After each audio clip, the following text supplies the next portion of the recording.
Once again, I commend you for that. Unfortunately, you can't do it while parked illegally in a handicap space. It's a huge inconvenience for those in the community that actually have disabilities, some of which are veterans of our country's military, all right? I am going to help you avoid paying a really expensive fine today by giving you this fix-it ticket. To fix what? Is that a Ukrainian flag hanging from your rear view that says Biden 2024 on it? Yes. Yes, okay. it is. Okay. So you are retarded. This gives you 2 weeks to consult with your care provider, get some sort of a certification or a diagnosis that proves so.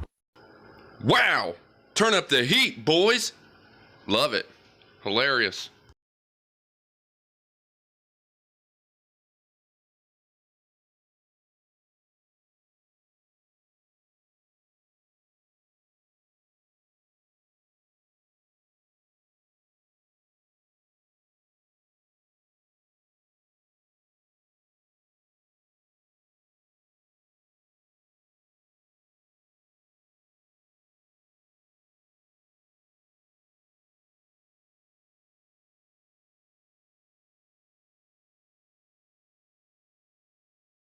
Migrants continue to come in. We are, I will say too, we're live on air, so, but, you know, what do you think about what the mayor's doing, and what should the president and the White House be doing?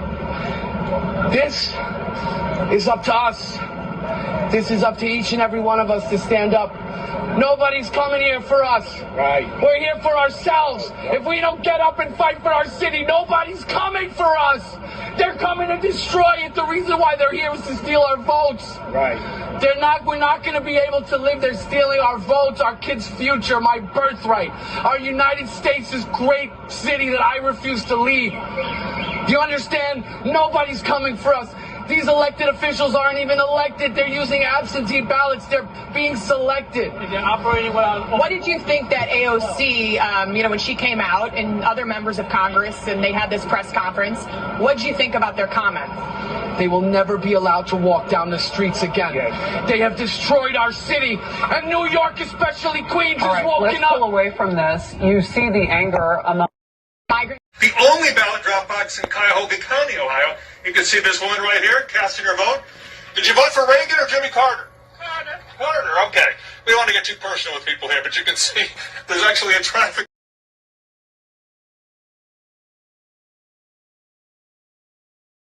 This is inside the TCF Center. Now, the local media said that this never happened. Hattie actually called me on November 4th. She was inside the TCF, and she said, Jim, you won't believe it. I just heard that a van dropped off boxes of ballots in the middle of the night. And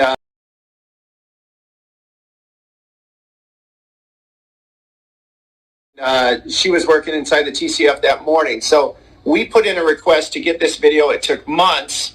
And we got this at Gateway Pundit. We put this up on on our site. We tweeted about it, and that's when we lost our Twitter account, by the way, by putting up this video.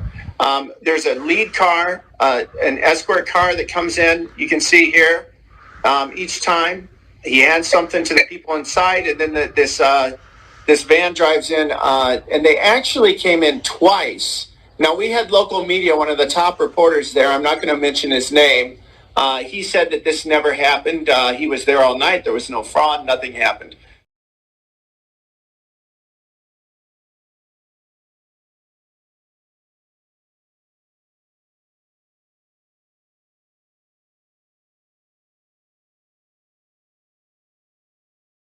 I'm curious if there's a disconnect between perhaps the brand of the Democratic Party and President Biden. And I think one thing you and I agree on is Donald Trump is an existential threat to this country. Alicia, you're using the word existential threat in front of Hillary Clinton, who literally made up a fake dossier to remove a sitting president from office. And I also find it interesting that, I'm not suicidal by the way, but I also find it interesting that the Clintons' good friend, Jeffrey Epstein, and his clients who ran an underage sex trafficking ring were never called an existential threat.